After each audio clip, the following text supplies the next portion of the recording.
Hello, everyone, and welcome to the 32nd episode of the Poorly Planned Podcast. My goodness. But I thought we did the 33rd last time. But that's not going to make any sense to anyone listening to this. God, you're such a failure of a co-host.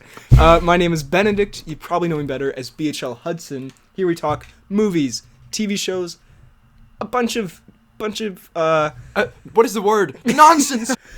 With me as always is my friend, co-host, and the Little John to my Robin Hood. I think I'm the Little John to your Friar Tuck. Such a terrible start to the episode. New listeners have already clicked off, I guarantee it. And subscribed. Just for good measure. Yeah, so... I am Friar Tuck. So that's it. So... This is going to be another catch-up episode, because in case you don't know, which most of our long time, we haven't gotten a lot of new listeners lately since we went off the air, but we've been posting pods very, very irregularly, because it's poorly planned. I mean, it is. And we don't have the time. So this is, the last one we did was like a pre-recorded one. Mm-hmm. So I thought this episode... before we go off on vacation, and there will be some pre-recorded pods for over in Christmas. The future. Oh my! Just so you know, we got you guys covered for Christmas, but it's our gift to you. But ho ho ho. But I thought this time, since this will go up relatively close to when it's recorded, like probably a week after or something, or maybe a little more depending on how fast I can edit. We are gonna go through all the films that we've watched since since we were born. It'll be It's a 2-minute video. It's just the Ballad of Buster Scruggs. It's the only thing we've been watching ever.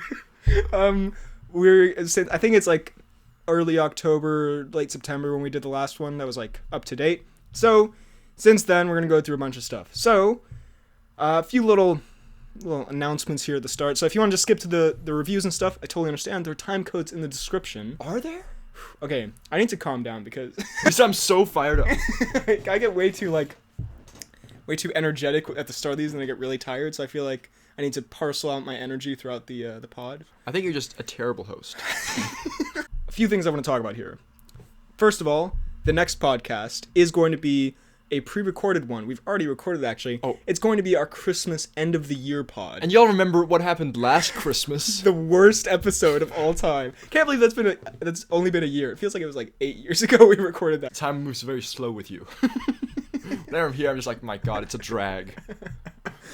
So the thing is, we recorded that one before we'd seen just a ton of stuff. And like that is, we bring it up there, like that's kind of part of the joke that it's such a stupid idea to do an end of year award show like before we've seen tons of stuff. But so there's a bunch of stuff we're going to talk about today that we hadn't seen then, like, and some stuff like seriously would have been considered for like best movie, and then some stuff for joking stuff like Robin Hood. Oh, I thought Robin Hood was in the serious.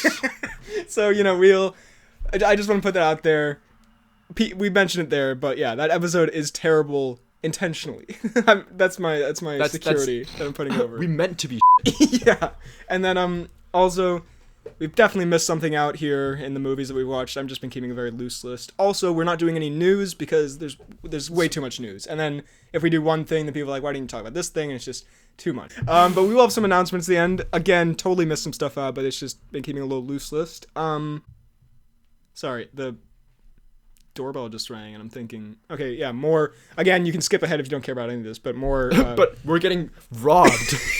But there's a gun to Freddy's face. Little spoilers. We might have to cut this off a little early because I'm having that little BHL birthday party after this. Oh, he is. It's gonna be crazy. However, the reason I bring that up is because it's happening in 3 hours, and the doorbell just rang. And I'm thinking like, did someone accidentally show up 3 hours early? Well, then we'd send them away. Oh yeah, while we're recording the pod. Or they'd have to sit here and watch. Listen to this. One of our friends once asked if they could sit in on us recording a pod. Do you remember this? We were recording it. No. Who was it? Julia. Oh my. I do remember that. Yeah, and she was like, "I'll just sit in the room with you," and I was like, "No." Do you think you could do this with other people in the room? I couldn't. Well, I'm a bit of a comedian. So I think I'd be better with other people in the room. I need a crowd. Anyway, let's talk about the movies we've watched, both from the cinema, both in our own time. Let's just jump into it. Say let's talk. Let's talk About sex, baby. The worst setup. Bumper comes in.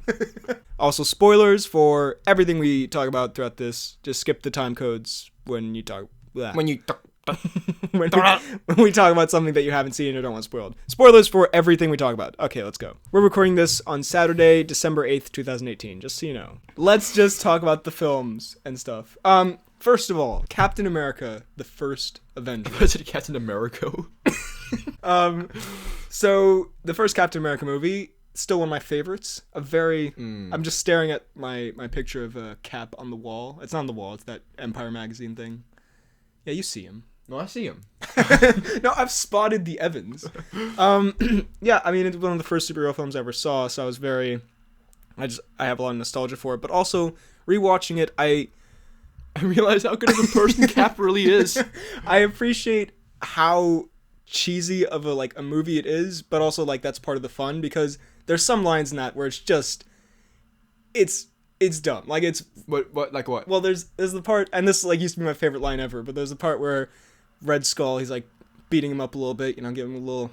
As the Hugo does. As the weaving tends to do. And then he's like, what made you so special? And Cap's like, nothing. I'm just a kid from Brooklyn. And, like, that is an incredibly cheesy line. But Shut up, Tucci gave you serum. You're not a kid from Brooklyn. You're a Tucci-made man. You're a Tucci-made experiment. And also he goes like... Also, do you think when Weaving gets shot at, he bobs and weavings? Bobs and Tucci's? But then also when he's talking to Tucci earlier, he's like... Sorry. What was I? Oh yeah, he's talking to Tucci and he's like, I don't want to kill anyone. I just don't like bullies. And it's like... But no, but the thing is, what I'm saying is, even though those are kind of, you know, sort of cheesy lines, I love that, because that's the kind of movie it is and sort of the universe it is. So I feel like... You keep trying to defend it when you know it's terrible. It's a great movie, and it's good to... I like, you know, when you can acknowledge that, yeah, you know, superhero stuff a lot of the time is kind of dumb and cheesy, but that's part of the fun. And the rest of the movie, like, it's not like a, you know, it's a great film. It's one of my favorite MCU films. A lot of people don't like it, and I hate those people. Let's talk about... But so yeah. Sex, baby. Oh my god. But yeah, First Avenger, I love it. It's a good fun time. One of the more underrated MCU films. Arrow. I started watching a little bit of Arrow again. Why would you do that? Well, the thing is... It's such a freaking polarizing show. What do you mean? I don't know. I was hoping you wouldn't call me on that. It just looks like something in... What's it called? Watchmen, is it? Rorschach? Yeah. It looks like the same... like kind of filming and stuff and tone, but just much worse. Oh, well, it's way lighter than Watchmen. It's it's a CW show. The thing is, I watch Arrow kind of like in little bursts. In small rooms. Because like I watch like 4 episodes and like, all right, I'm back into it, and then I stop for like 6 months and then I get back to it. So I watched like 4 episodes a few months ago, and it's fun. I really enjoy it. I really want to watch more. It's just there's too much content, man. No, it's good. I love the main guy. What's his name? Stephen Amell as Arrow. I don't know.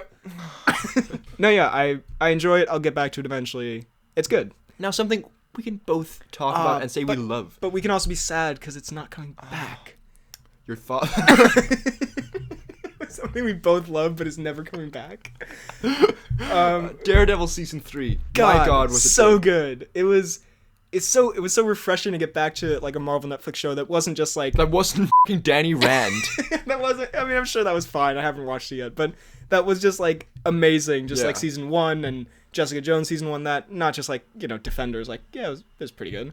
Like, honestly, the Daredevil show has been so consistent in its magnitude of greatness. Oof. Well said, my friend. Thank you. The thing is, a lot of people don't like, or not a lot of people, but a lot of people say like season 2 is kind of meh, and like I don't think it's as good as season 1 or season 3, but I still think it's still good. It's very good. It's got that Bernthal. It's got the Punisher, dude. The thing I hate about that show is Elektra. I think she's fine. I hate Elektra. Why? Freaking changing accent all the time. Sometimes it's British, other times it's Mexican. What? You can't hate a character just for that? Yes, I can. And she's also very annoying. Boom, roasted. Drops the mic. Just destroyed Elektra. I think Elektra's fine. I'm happy she's dead. Well, that's the thing. She's I guess she could have also survived. I mean, the only thing I don't I mean, there are some logical things like, would he really survive a building falling on? But like, whatever. You know, it's the rest of the show is just. It was getting back to the Marvel Netflix stuff of just being like, he's not fighting ninjas or dragon skeletons. It's more grounded. Yeah, in a way. he's just fighting Agent Nadim, who is my favorite boy. Who's a dragon and a ninja. He's a dragon warrior. Nadim. Oh, Nadim. I love Nadim, and I also loved Nadim is better than both Fisk and Poindexter. Poindexter. Did also. you forget Poindexter? I kind of forgot Poindexter's name. I was gonna call him Backsley, but that's not his name. I was gonna call him Key and Peele, but no. Poindexter was fantastic. Okay, we need to stop laughing. We need to actually. Poindexter's a serious matter. Such a fucking terrible pod already. It's just such a well constructed story, and but the fact that it got cancelled, I'm like, the reason I'm not super broken up about that is A, I just hate D'Onofrio. is A, he might come back, and I put this out on Twitter. It'll 100%. It won't happen, but if he showed up in the post credit scene for Avengers 4, that would be like. What if just Nadim shows up? It's just Murdoch at Nadim's funeral. You want a good man. Foggy Nelson appears. That's the entire team. Foggy as the butcher. Foggy's brother shows up. The most important character. But wouldn't that be like? Honestly, I would rather have that, or maybe not. But like, I'm thinking because people are saying maybe they'll have the Fantastic Four, the X-Men show up in the post-credit scene. The X-Men. Yeah, because they're coming over to Marvel now. Really? Yeah, at some point soon. But so Daredevil will be in Marvel. Oh, I mean, in. So Foggy's brother is a butcher. I meant Deadpool. Yes, he will. Yeah. So Daredevil is a superhero. But yeah, I did like though the ending where they gave basically a happy ending to Foggy, Matt, and Karen, which I really wasn't expecting because these seasons always end with like, you know, a cliffhanger. They're something bad is coming. Like, yeah, they have that. They have Poindexter getting his spine that removed. That was really bad. I didn't like that. But the rest of it where they write on the napkin, so good. I just finished. I was like, I'm so happy. You're sitting there. Rocky music plays. When I finished it, I was like, I could watch more of that, which I haven't felt with the Netflix shows maybe ever, the Marvel ones, because even the great ones, I'm like, yeah, all right, I'm done, 13 episodes, I can make a review, whatever. But this one, I was like, I looked forward to watching episodes. It was awesome. So yeah, Daredevil Season 3, very nice. Oh, Mamma Mia 2, something that you have watched. I want to watch. Didn't you go see it? I haven't seen it. There was a big thing where a bunch of our friends went to see it and I couldn't make it, and then my friend Yassine, who I like more than you, dragged me to it separately. He saw it, I think, 3 times in the cinema. Okay, so I think we talked about the first Mamma Mia. We have. Have we? Yeah, because I watched it at some point before the summer. Oh, right. It's a bad movie. The second one or the first one? What? The first one's so good. It's not. I mean, it's kind. I can appreciate why everyone loves it. It's kind of fun. It's not good, right? I mean, Brosnan has like it feels like a 20-minute solo song with Streep. Exactly. That's not much of a solo, is it? Actually, it's a duet. a 20-minute solo with all the cast. I don't know how he does it. There's this power ballad with Streep and Brosnan before the wedding or whatever. That's so beautiful. And then the ending with the fucking Dominic Cooper. I mean, I like him because he's not Tony so much Stark's. in the movie, but he is Tony Stark's dad, isn't he? Yeah. But like in real life, he seems like very, very chill dude. When have you seen anything with him in real life? Graham Norton. Oh my god. He's such a Z-list celebrity. Sorry, I like Dominic Cooper. No, just kidding, Cooper. But he's a low-wage douchebag that no one will ever hire for a movie again. Wait a minute. Did I put... I don't think I did. Sorry. It's the worst realization ever. You just saw BHL, you just heard BHL stop and go, wait a minute, as he adds The Hangover to our list of movies. I don't think I talked about it last time. No, I totally did. What am I talking about? Did you? Wait. Whatever. We'll talk about it again anyway.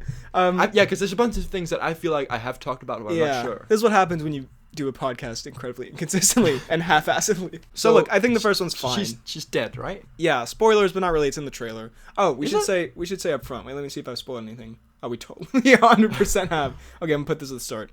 Also, spoilers for everything we talk about throughout this. Just skip the time codes when you talk. Blah. When you talk. when we talk about something that you haven't seen or don't want spoiled. Spoilers for everything we talk about. Okay, let's go. I think you're gonna forget to do that, and they're just gonna be in the middle of Mamma Mia. Oh wait, put this at the front. Note spoilers for Daredevil season 3. Mamma Mia 2. I enjoyed it in the same way I enjoyed the first one, where I don't think it's good. Not at all. I hated it. I don't think it's good, but it's fun. It's relaxing. It's like nothing really. There isn't really consequence to much of anything. I like the performances. I like what's her Brosnan name? good? Brosnan's fine. Brosnan's. I like the young Mel Streep from Baby Driver. Lily James, she's really good. I like her in everything. I really don't like the Freddy's off on some adventure now, so I'm just gonna record my own section of the podcast. I hate Johnny Depp. Okay, excuse me.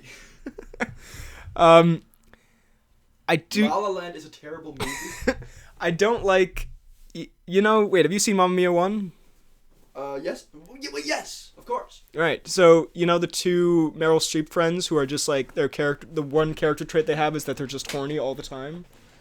Yeah. Yeah, I don't like them at all. Yes, my friend Yassine is like, they're the funniest characters ever, and I'm like, no, I hate them. What about the beach solo that isn't solo? That she's got the worst thing ever. That's the worst part of that film. That's so good. I hate it. Anyway, in this one, the shorter one's only character trait is, or wait, maybe it's the tall one. No, it's the shorter one. Is that she's sad about Meryl's death. Okay, they don't have more character traits. Whatever. They're horny and sad about Meryl's death.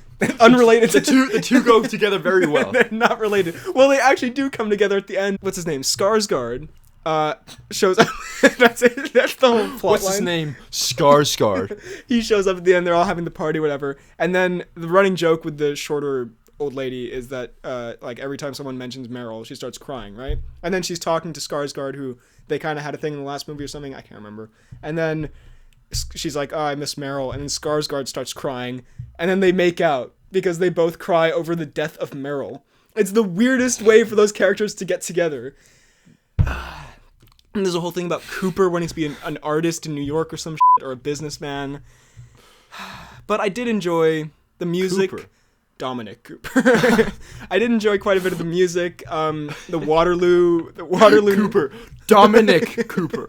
The Waterloo number is pretty good. I enjoyed the young version of Firth. And then Firth is running like a Japanese tech company or something, and then in the middle of a business meeting he's like, I gotta go sing with my kind of granddaughter, and then he just runs out of the meeting, but also makes $1 billion or something.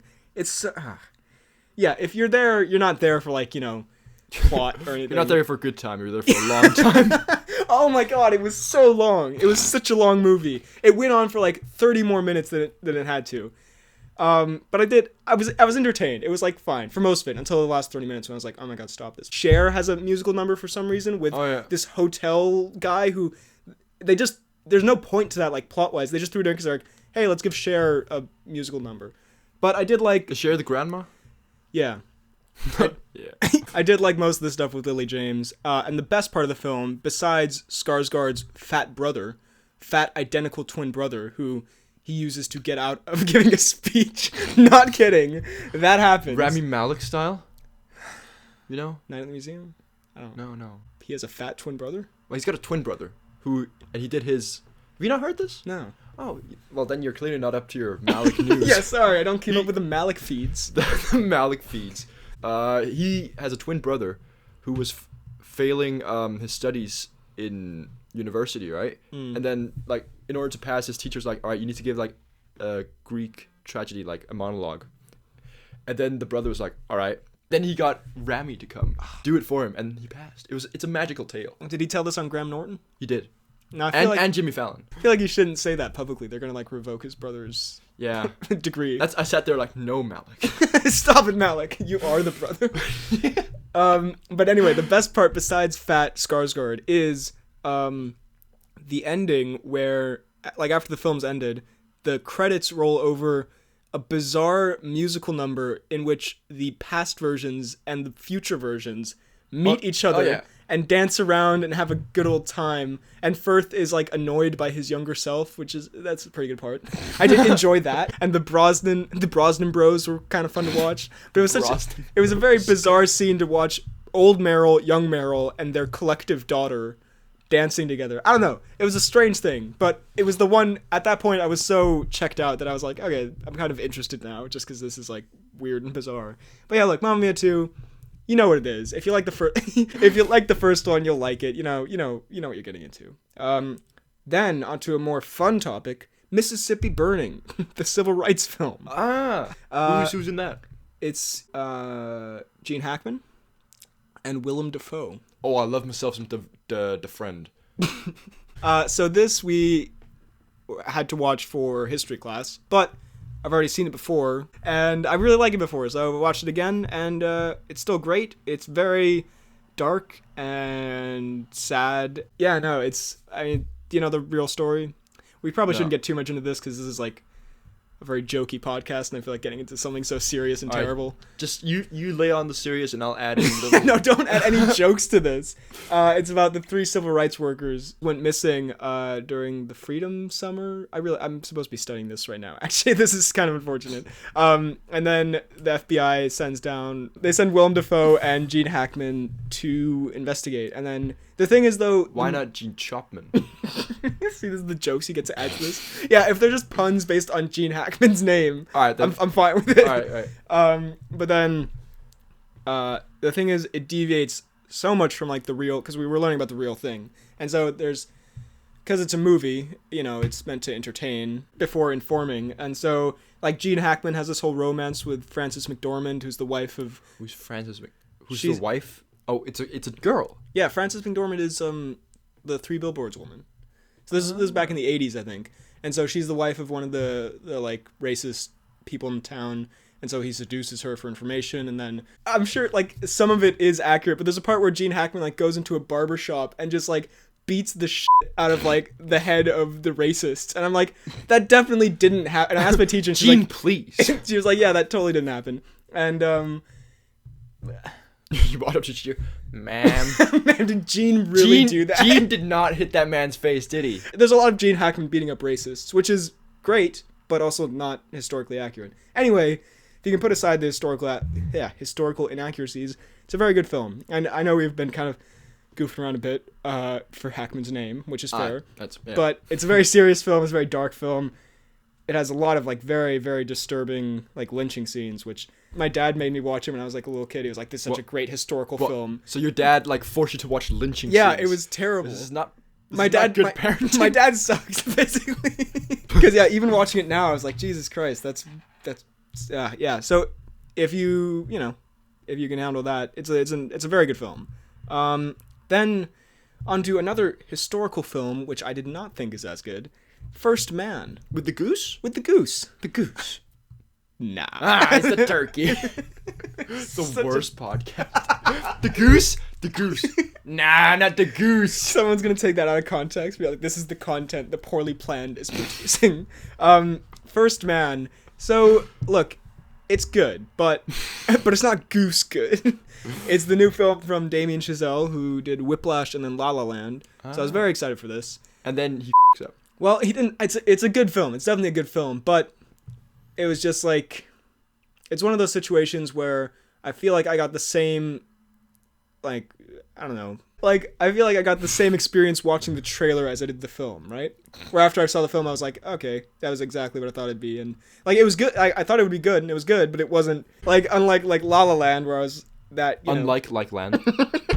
Unlike other films, I think, like, films that really stick with me, this is just like, yeah, it's good, and is it a bit of that Jungle Book that just it fades from memory? Why do you remember that? Look, Goose is amazing. All the performances are amazing. I can't believe I just said Goose is amazing. I'm super hungry. All the performances are great. It's excellently shot. The visual effects are fantastic. Like, everything looks real, and although there are especially Goose, who they just completely CGI'd. I don't know. I feel like I'm being really harsh on this. It's a very good film. It's just not. It's kind of like, have you seen that movie Bridge of Spies with the Hanks? Oh no, I don't want to watch that. But do you know what it is, right? I know it's a movie. Yeah, correct. See, correcto. It's just like, it's like that, where I watched it and I was like, that was good, but I would never watch it again. It was like, good performances, well shot. It's good, but it's not something that really sticks with me. Brooklyn Nine-Nine. Finally In finished parentheses, Doug Judy. Doug Judy I'm so proud is of you. the greatest. He's so good. Dude. I'm so proud you finished it. I am too. it took a lot of work. The thing is, yeah, I felt like I would never finish it because I was like, and like in a good way where I was like, yeah, I'll have episodes to watch forever because I was like, oh yeah, I'm always like around season 5, episode 14 or whatever. And then like I realized one day I was like, oh, it's finished. Like I'm done. And it's but the thing is, it's coming back in January. My goodness. So I'm super excited for that. Yeah, no, but that's the last season, sadly. Is it? Yeah. Oh, I didn't know that. But because Panic runs out of room. No, it's fantastic. I will say there were parts of season 5 where I was like, all right, these are just like pretty okay episodes. Like, did you like the proposing scene? I did. Yeah, that was good. The first few episodes of season 5 when he was in the prison, that was amazing. Very good. And his friend, the cannibal, was the. You know, he's the guy from Grown Ups 2. Oh, he's in a bunch of stuff. Yeah. Yeah. He's in The Office. He's in Grown Ups 2, he's bald, and then Adam Sandler goes like this on his head. You can't see, but Freddy just punched me in the face. Yeah, I think those might be my favorite episodes. And then it kind of picks up towards the end. The Halloween episode's great, but there were a few episodes where I was like, all right, that's just, that's an episode. But it's still, the characters are great. And yeah, I think the best thing was that episode where I had no idea Doug Judy was in it, and then he just pulls off the mask and he shows up, and I was like, where's the Peralta? I love Doug Judy. And he's in, have you seen the new pictures from season 6? No. He's in it, yes. It's so good. So yeah, no, Brooklyn Nine-Nine, it's great. Oh, by the way, I do want to say before we move on, just now that I finished it, I can confidently say my favorite moment in Brooklyn Nine-Nine ever is the into the belly of the beast moment with the phony smiles. That will never not make me burst out laughing. That is into the belly of the beast. That is my favorite moment in the entire show. It's so good. Moving on to another excellent thing that I just finished. I think like the same week as Brooklyn Nine-Nine. Mike, you've been busy, BHL. Game of Thrones. Finally finished it. And is it amazing? Yes. It's so good. What do you think? What I've watched since we last did one of these, I think, is season 5, 6, and 7. Season 5 is great. Season 6 is amazing. And then season 7 is a bit of a mixed bag. Because I think most of it is really great, and then some of it is quite bad. Yeah, but the thing is, you kind of, at least I do. I'm not a professional movie critic. Oh, yeah. But that's a given. The thing that you've been watching these characters for like 6 seasons, just like getting their own character arcs. It's very much Infinity War-esque, and then they all come together. And this is exactly what I'm. Look at. I even have the tab open here. Little Game of Thrones review. Look at all these notes I have. 30 pages. Oh yeah, a big part of what I talk about is how satisfying it is to see the character interactions, and like it was, from big stuff with Jon and Daenerys to little stuff like you're the one they call the dog, and now do your hound.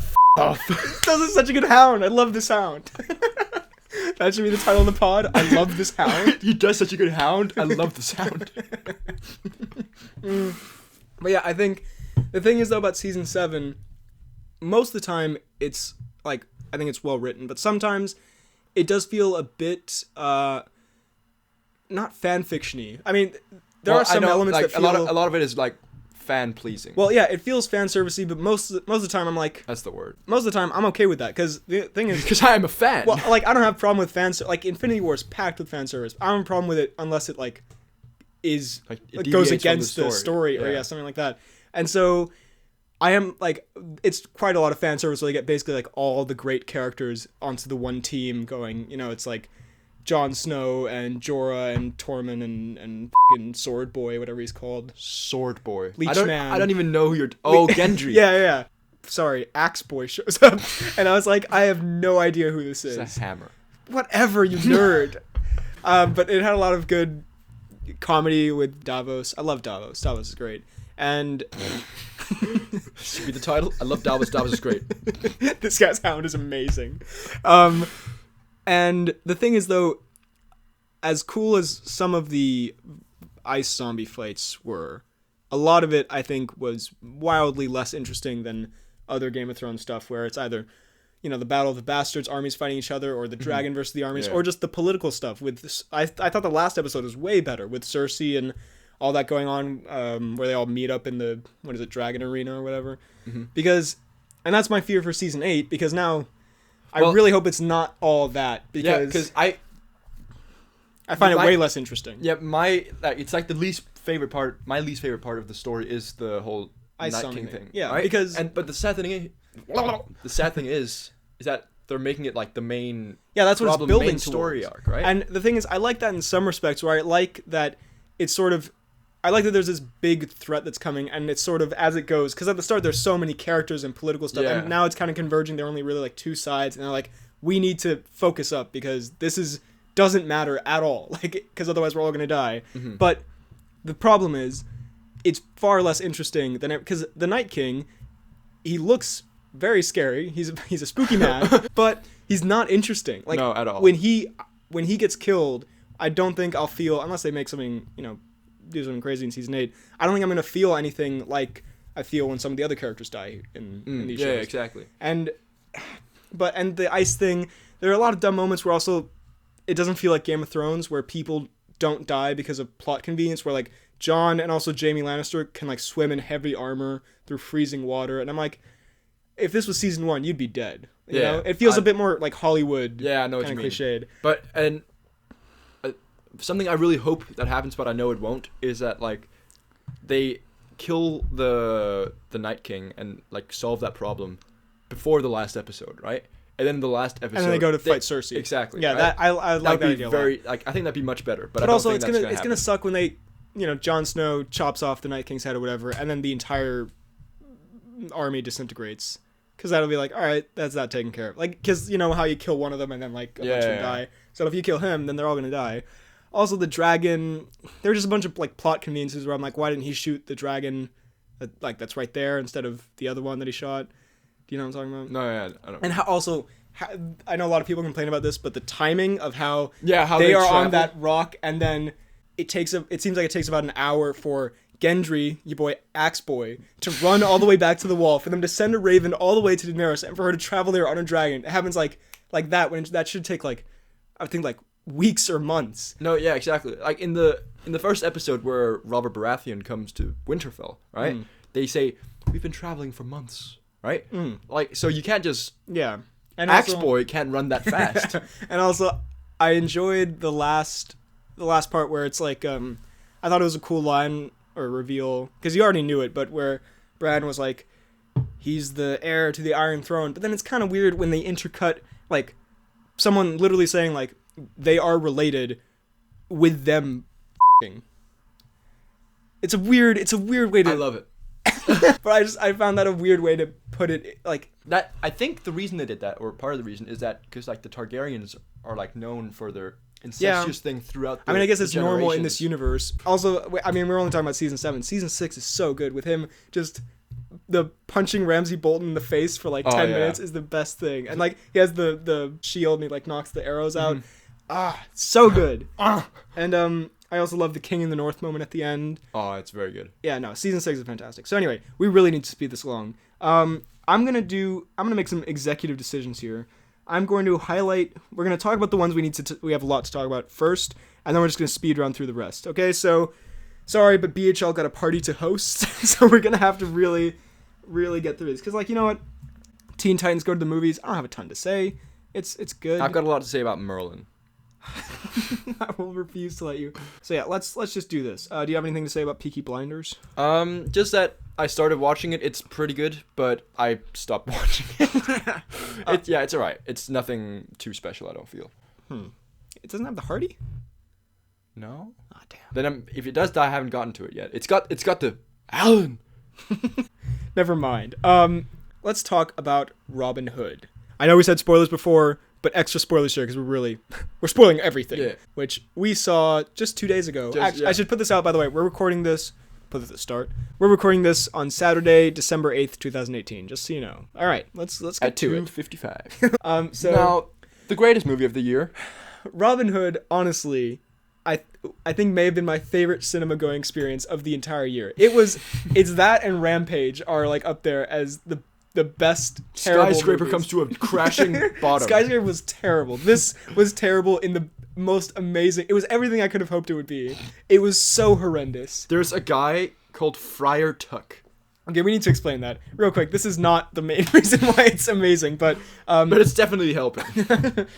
Some of you may have noticed, I think I'll leave it in sometimes, we call each other Tuck or Tuckers as a nickname. It's an inside joke that would take far too long to explain, so we won't. Yeah, but when we heard in the confessional stand, Tuck! we It's looked very at weird. We looked at each other and died. Just disintegrated. But Robin Hood, I think this is a movie where nothing works. It is.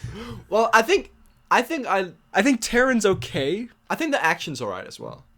Like some of it. Some of it was okay. Some of it is bizarrely. They use bow and arrows like machine guns. Yeah. Okay, that action. What is was terrible. that Call of Duty opening sequence where they go to like? I think they call it Arabia, Yeah. and then they just Little John gets his hand chopped off. Oh my Also, god! I was so surprised. When that happened, we looked at each other like, "But Little John." I mean, fair game. Because I was like, I feel like I remember in the trailer him doing some two-handed things. Just strangles Taron. But also, Jamie Foxx, who I like as an actor, he is... And love as a friend. he is horrendous in this film. This is, I think, and I haven't seen a lot of his... Like, I feel like there might be some worse ones. But I think he's a great actor who sometimes half-asses his performances. So, like... Just for the paycheck. Yeah, so when he's, like, in Django and Baby Driver, he, like, really puts in, Yeah. does what he can. But then here, this is one of the worst performances in the entire year. He is god awful. And he has an emotional moment where Salim! his son is killed at the start. And then the romance. The actual opening scene is Maid Marian breaks into Robin Hood's horse stall. It sounds just bizarre. Is that a already. euphemism? And then, first of all, like, the opening shot, I'm sure it isn't the opening shot, but one of the first shots is just like... The first thing you see of her is just her cleavage. It's just cleavage. It's like... And why is her cleavage in her thief suit? But, like, that is... I just thought it was funny that you see that far before her face. Like, Yeah. like way more. And then Robin shows up and, like, she's like, hey, I'm stealing your horse. And he's like, all right, but will you go on a date with me? And then she's like, yeah, sure. And then they, like, are in love for 4 years. It's dumb. And then Jamie Dornan and then slides in. Mr. Grey comes in. And then the best shot, actually no, there's a far better shot later, but one of my favorite things is Muggsy comes back from war and sees Jamie Dornan has taken his woman, and his reaction face is the best thing ever. It's just like this weird constipated hatred. Don't ever say it seems that Jamie Dornan has taken his woman. Also, the worst, most sequel baity ending I've ever seen. Fucking Jamie Dornan gets cavilled, and then Why did he get cavilled? he becomes the sheriff of Nottingham. Because they didn't really set that up. I thought it seemed like they were setting it up for he's kind of reluctant, but he'll join Robin, but he's kind of like in the middle, like almost an interesting character kind of. But it turns Then out we realize it's Jamie Dornan. it turns out he's just like a cartoonish villain, and he becomes the real sheriff of Nottingham at the end. So they can make a sequel. For the record, though, I would love to see a sequel to this. Me too. I would die to see a sequel to... Also, there's so many great... We need to do a commentary one day, but it's this weird, like, kind of Batman ripoff, but also everyone can see him and Little John's face. There's a part where he Okay, some of the stealing scenes I did enjoy. Like, there were some cool shots, I guess. Yeah. But there's a part where he jumps out the window... Oh, wait, just before you say that, he jumps from great heights and doesn't break he gets anything. shot in the lung like 3 times in this film and never feels any damage from it. They never hit any vital organs. Yeah, I'm pretty sure in the next pod where we do the year in review, we have the best it didn't hit any vital organs award, and this would definitely be a contender for that. But he jumps out of a window at one point and lands on Lil Jon's truck. Again, a very sexual euphemism. He jumps out of a window and lands on Little John's truck. He lands on his like horse cart. That doesn't sound better. And then Little John drives away through like the streets of Nottingham. And the thing is, first of all, Muggsy's mask isn't on, and he's a very like well-known public official. Even if it was on, Little John has nothing on his face. No one identifies him. He's just walking around in like the church when all the bad guys there, and no one's like, "Hey, it's that guy who rode away with the thief that one time." Also, everyone dresses like it's 2018. It's very weird. Like yeah. fucking what's his name? Ready Player One, the bad guy from that, the sheriff in this one. He has like a 3-piece suit on. I know. I'm like, wait, can I take some of this?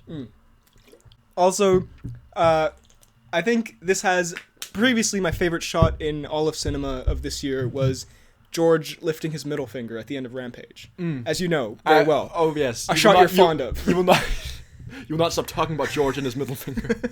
But then in this one, I think there's a shot that rivals that, which is my favorite thing ever, where they brutally execute the Sheriff of Nottingham.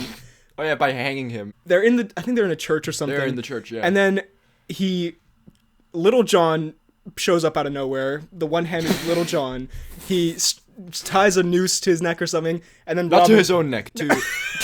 Then Robin is like, "You're not the sheriff anymore, you dickhead," and then he shoots the rope, and then he gets hung. And then the, like, epic, heroic, like, hero shot with the triumphant music is him and Little John walking away and, like, smiling, and then just in the background, you see a corpse dangling, and this is actually a very violent film. Like, he kills a lot of people. He does. Like, and just, like, innocent guards who are probably just doing their job.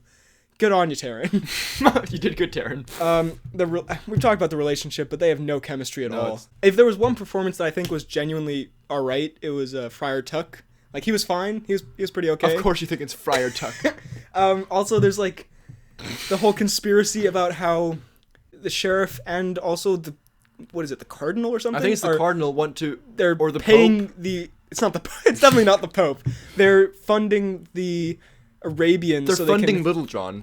And the thing is also Marion and Friar Tuck have their own separate scheme to, like, uncover this, but also she doesn't tell Jamie Dornan, even though he's on their side, but then he wouldn't approve of their methods. But then she shows him anyway. She's like, "Check it out, they're funding the Arabians," and he's like, "Yeah, you shouldn't have shown me this, because I'm gonna do this." And then Robin Hood shows up and he's like, "Hey, I'm Muggsy the Hood. Muggsy the Hood. What's he called? Muggsy of Locksley or whatever."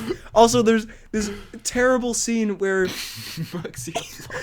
he has to get in good with the Sheriff of Nottingham, and then the sheriff, like, confesses his most deep childhood trauma to Muggsy. Yeah, just so he can have, like, a one-liner later. It was like, "Hey, I'm gonna beat you with a broomstick," or whatever happened. But yeah, it's like you just met him. Also, I don't understand why Muggsy had to up Tuck's career. I don't either. He was like, "That's the only way I could get you out of there." I was like, "Hey, how about you just sneak him out of there?" Or say, like, "Hey, someone else took your keys." Yeah.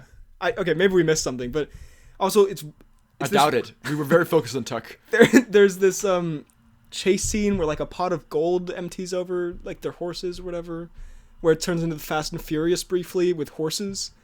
Oh. And Little John has, like, a stare down. Molten lead thing where it's, yeah. Oh, God.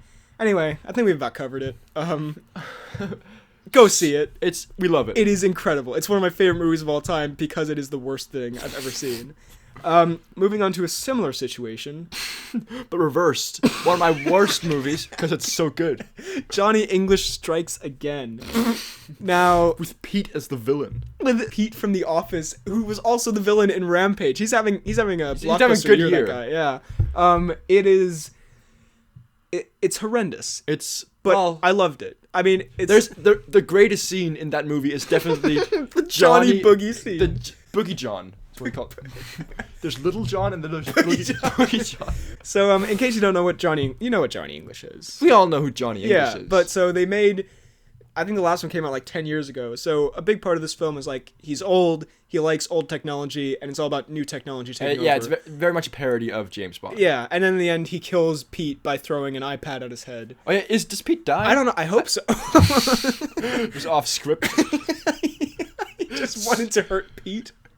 I don't really know if we should go through the story because I don't even remember the story. No, I think Pete wants to, like, destroy the internet or something. I can't remember.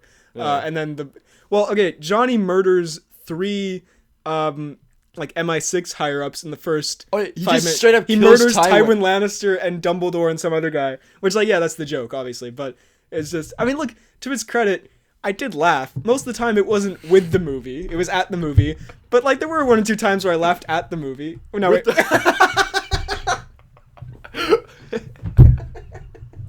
PHL's brain stops working. That was the dumbest sentence I've ever said.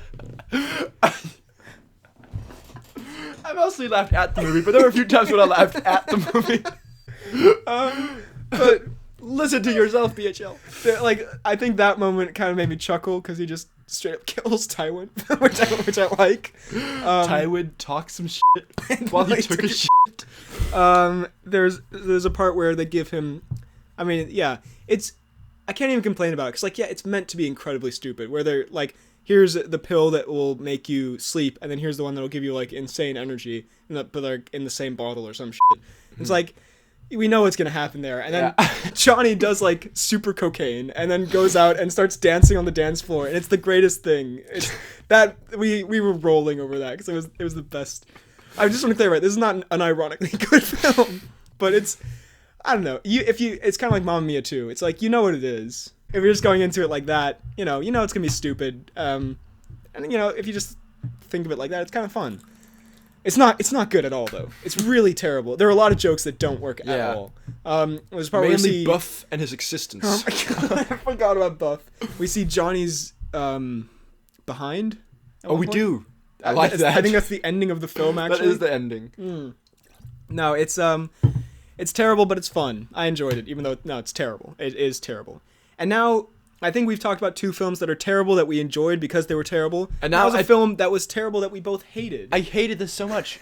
I think a big part of it is because I haven't seen any of the other ones. I don't think so, because I think you're wrong. I've seen all of them, and I really dislike this. It's Fantastic Beasts and Where to Find Them Too, but not Where to Find Them. It's the crimes of Jonald Depp. Of Jonald... Deppathan. Yeah. Jonald Deppathan. It's, I think this is the first time in a movie where I've turned to you and gone like halfway, I was like, this is terrible. And like, not in a fun way or like anything. I was just like, I'm sorry for forcing us to watch this. It was really bad. It was just a mess. Like, okay, it's obviously probably better than Johnny English 3 or no, it's definitely better than Robin Hood. But like, I didn't enjoy it on any level, really. Like, most of the special effects are great. The one, like, Kowalski was good. I thought the performance was fine. But it's just this, like, tedious, confusing, like, I can't even think of what Queenie sucked.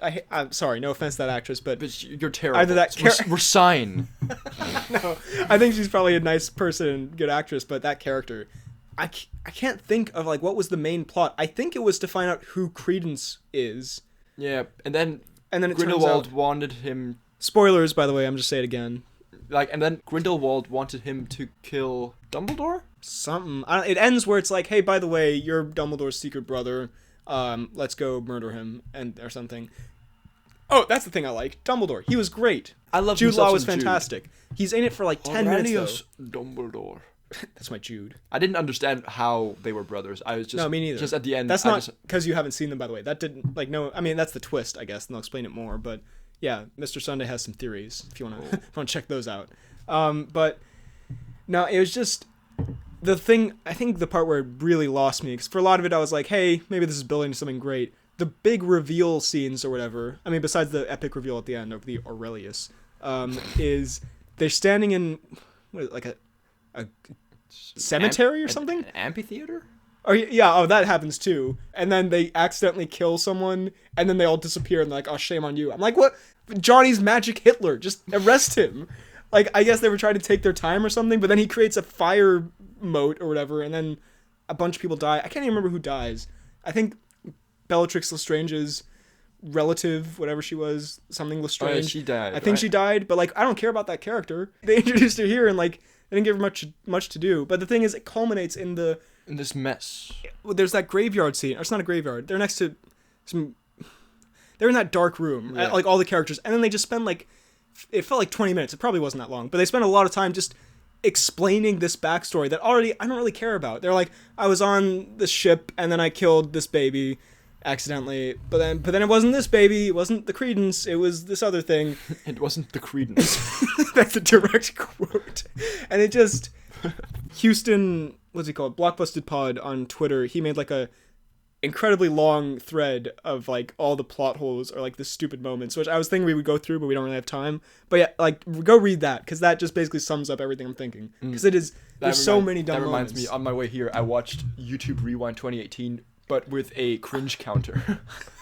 That, honestly, I don't say this lightly. It was so terrible. One of the worst videos. Like, okay, obviously they're worse. It's kind of like how Fantastic Beasts isn't the worst movie of 2018, but like, it might have been my least favorite because it was just... I really didn't like it. The most tone deaf, like, at least in the last one, where they had that, like, the moment where it's The like, let's all... KSI. No, not the KSI moment. They had that moment where it's like, let's all come together in harmony or whatever. At least they didn't just sit and say it. It was like kind of visual, like they were holding hands in like news broadcasts, whatever. Here they just sat on a campfire, like, let's just be happy. And like, also if you're just, side YouTube rewind tangent here. If you put aside all the political stuff, whatever, like, whether you agree with it or don't agree with it, or agree with it but think it was a weird way of doing it, which I think is what I fall under. It was just like, just saying it. Yeah. It's not, there's no subtlety or making it interesting or anything.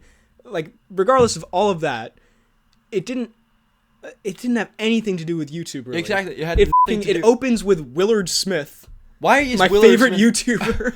He has a YouTube channel now. I want Fortnite. He goes, that's hot. My favorite. Have you seen the memes that have come on that where he goes, that's hot. That's hot. I've seen one or two on Pew News. Yeah, we're not ashamed that we watch the Pew News. Even stuff like, I understand why they wouldn't have PewDiePie, even though it's stupid because, like, he's controversial, and like even the Logan Paul Suicide Force. Of course they're not gonna have that there, but like Shane Dawson was like one of the biggest. His Jake Paul thing and his other stuff was one of the biggest things. The Logan Paul KSI fight was like one of the biggest events. Like, it's not about YouTube. So much stuff missing. Anyway, like I don't know. It's terrible, honestly. And then it's just all Fortnite, and I hated it. It was so cringy. I don't even play Fortnite, and I was just like, well, I mean, I don't either. I want it on the record that I don't either. I clicked on it and I was like, yeah, I'm guessing what this will be. The worst thing. Okay, I genuinely really like John Oliver and like his show. John Oliver doing that Fortnite dance was one of the... I cringed so... I don't use that word a lot. I'll show you the cringe version afterwards. Like, I hate to be that, so cringy, but like, that is. made me physically, like, recoil, like, oh, God. John Oliver, I like you, but, anyway. Yeah, Fantastic Beasts 2, it's bad. Didn't like it. Yeah. It's not, it has some merit, but it's not good. Game Night. Now, here's a good movie. Genuinely good movie that I genuinely enjoyed. It was fantastic. I love the good. Bateman. I love the, what's her name? The McAdams. The McAdams' favorite actress. The Todd from Breaking Bad. Mm-hmm. One thing, I didn't not like it, but I just left me kind of the ending where the guys outside are like reloading the guns or whatever, because it ends with the guy from Wolf of Wall Street and a bunch of other stuff. He's not famous for Wolf of Wall Street. His brother. Leonardo DiCaprio. He's also in like Manchester by the Sea. What the fuck is his name? He's so famous. Kyle Chandler. At the end, he's like, hey, by the way, I did this horrible, like, illegal money thing. And I was like, okay, that's kind of a funny joke to end it on, I guess, although it kind of leaves it open for he's probably going to get hunted down now. And then it actually shows, like, the criminals coming to get him. So I was like, I hope they don't all die now, because it was so nice, like, she's pregnant and everything. Yeah. But, I loved it. It was, how I put it was, it's like a less good Edgar Wright movie, which means it's still very good. Because, like, some of the, the directing kind of style and the transitions and the bullet hole wounds and like some of the comedy even kind of reminded me of Edgar Wright kind of stuff. And it was, that opening scene is fantastic also, with the Queen song and like how it goes through all the games they're playing.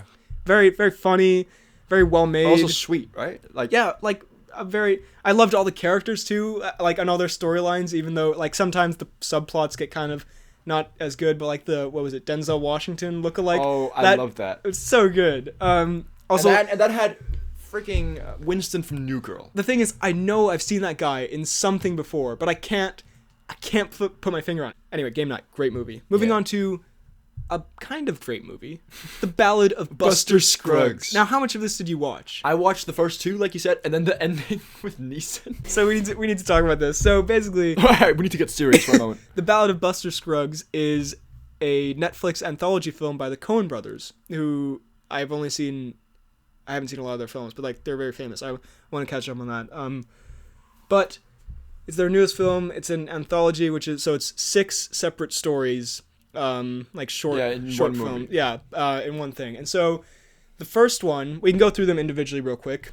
Overall, I thought the movie was quite good. But they varied in quality, the short stories. Yeah, I haven't seen the last two because you told me they weren't great. I have only seen the last, like the ending shot of the Neeson one. So the first one, The Ballad of Buster Scruggs, I really like that. Is fantastic. It's I think his name is Tim Blake Nelson or something. He's the like cowboy. Buster Scruggs. He's Buster Scruggs, and then, I mean, yeah, it's just like a kind of classic I love a good Western. I love Westerns, man. I just love like the whole aesthetic and like, you know, the scenery and the gunfights and everything. And so it was just like that. It's, you know, that kind of cartoony kind of version of it.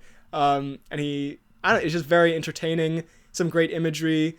And, you know, it feels like a classic because it's like told from this like, you know, old Western storybook or whatever. It feels like one of those. Then the second one. With Franco. The Franco hanging scene. And the freaking crazy banker with... Oh, that was good, yeah. Hands on Dude, him. that was a cool moment though where it's like, first time.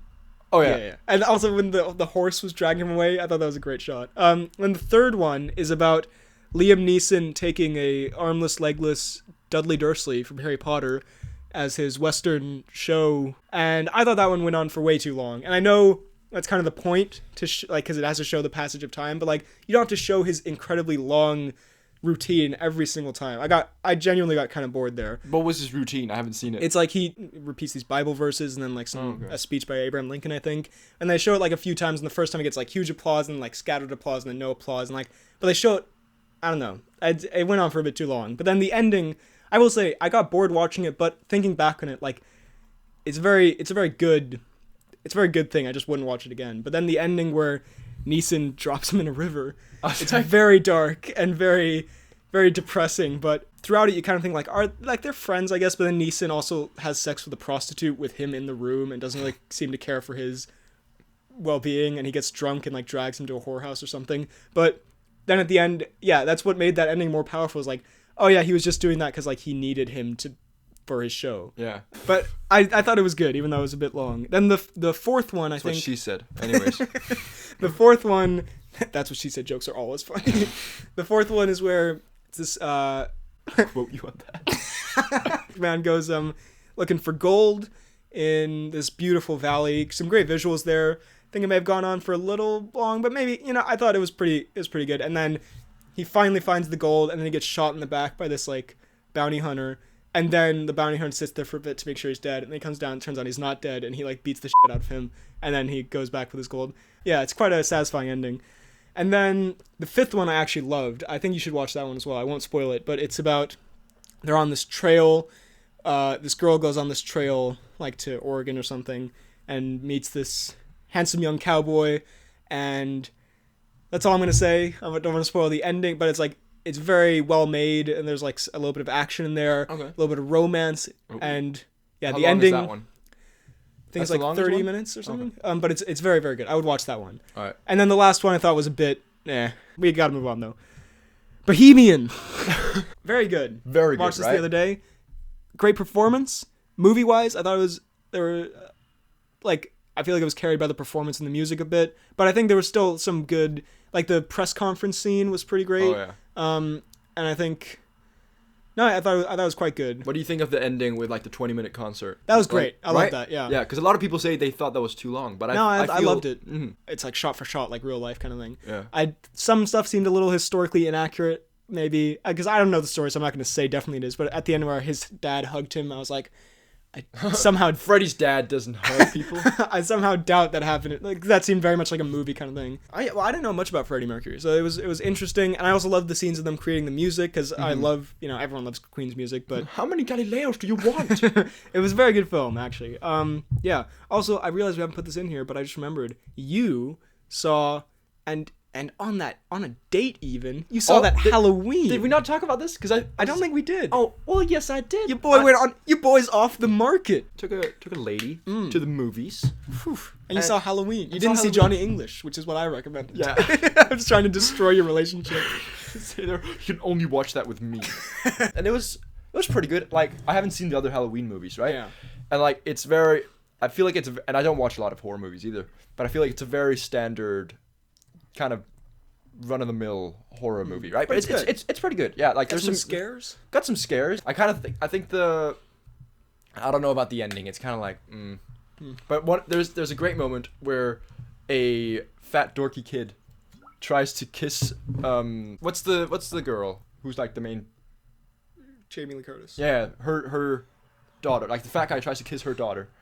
And then she's like, ew, no. And then he walks away. Like, he's dressed in a Halloween costume because it's Halloween. So he's like Dracula, I think, but he's got devil horns. And he walks away super sad. And then Michael Myers comes.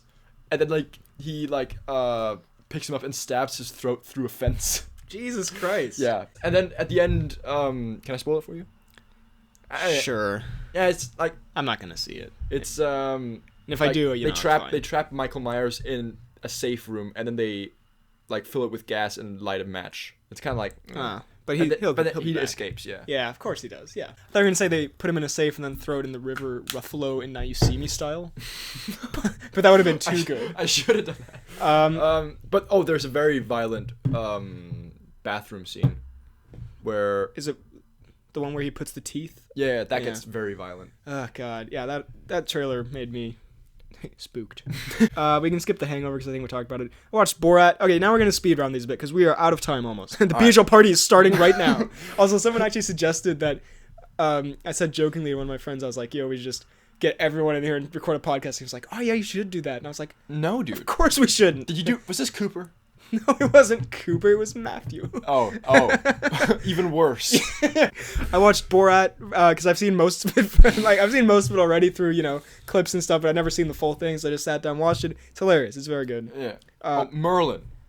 I need to talk about Merlin for a little bit. Very quickly. I've got so much nostalgia for it. I started watching it again, and then like the CGI it's not very good, right? But just the story and the friendship between Arthur and Merlin, it's very good. And I realized there's so many actors in Merlin who are in Game of Thrones.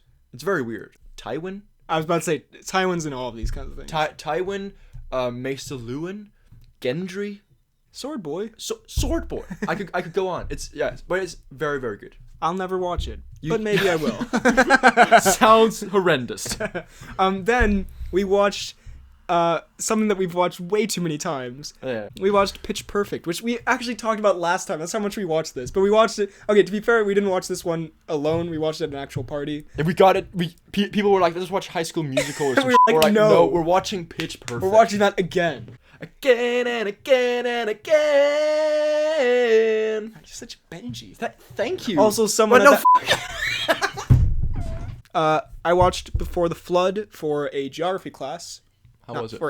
For the geography, the one geography class. It's Leonardo DiCaprio is sad about the environment. Right? Yeah. No, I mean it's a very well made thing, and yeah, it's a very terrifying prospect, and I've been learning about it for like several months now, so I've been very depressed in case you haven't noticed, because we're all gonna die. Unless we do stuff, which you should watch the documentary to find out why. Also, it's entertaining, but it's also good and informative about a very serious issue. Obama's in it. The Pope's in it. A bunch of Musk is in it. Elon. Musk the Elon. No, it's good and depressing, but watch it. It's about an important thing. Don't talk about this. Bojack Horseman. I've gotten back to watching it because I finished GOT and Brooklyn Nine-Nine. I was like, gotta watch something else. Got back to Bojack because I hear it gets way better after season 1. It does. Season 2 so far is amazing and hilarious. And the thing is, I came back and watched it, and the first voice I heard, and I knew just after hearing that it was destiny that I should keep watching it. It was Krasinski. Krasinski was on what? As a guest, as something. I can't explain it to you now. It's very, very good so far. I'm loving it. You know Stella? You familiar with Stella? She's watching it. She will not shut up about it. Really? Yeah. This party just got way better. Upgrade. We both watched it. Well, you watched this on my demand. Yeah. I finally watched it because everyone was like, "Oh, it's so good," and I've also been. It is pretty good. And it's very much a twist ending. Oh yeah, we're not going to spoil it because a lot of people haven't seen it, but. Great action, great character. It's like Dredd meets John Wick meets something Venom. else. Venom. Yeah, it's a way better version of Venom. I've been catching up on a bunch of movies lately so I can make a really good top 10 movies of 2018 list, and also maybe make a video about them. So that's what the next bunch of these are that I was just watching to catch up. But yeah, Upgrade is great. Upgrade. Did you see the terrible "they did surgery on a grape" meme that the Upgrade people did? They did surgery on a grape, and then it was the Upgrade poster, but with a grape on it, and said "Upgrape." It was so horrendous, but I also kind of chuckled.